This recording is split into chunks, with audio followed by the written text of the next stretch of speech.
what brought about the separation of the evangelicals in the Church of Scotland to form the Free Church in 1843 was largely a dispute over who had the right to call parish ministers.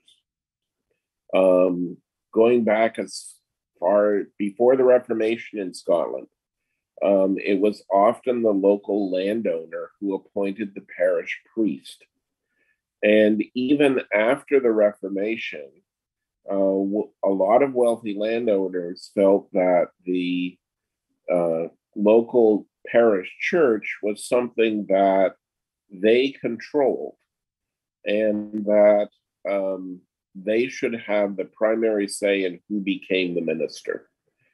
And so the whole idea of what we would consider the popular election of our new pastors, right, of our pastors, was something that was really quite foreign to the church in this period of time.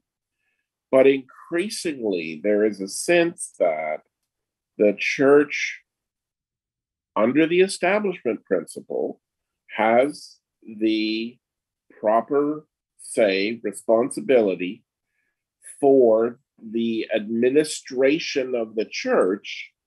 And one of the things that's central to that is who is our pastor.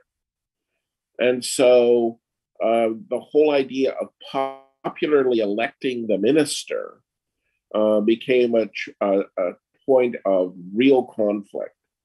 And the government got involved and passed legislation to say one thing at one point and something else a little bit later, and it got immensely confusing and complicated.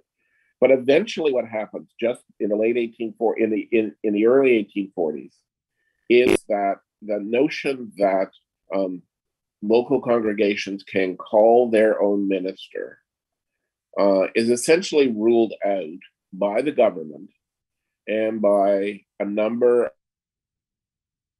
of people in the Church of Scotland who want to keep to the old system. And it is that issue that causes the split in the church, which has come to be known as the disruption that happened in May of 1843.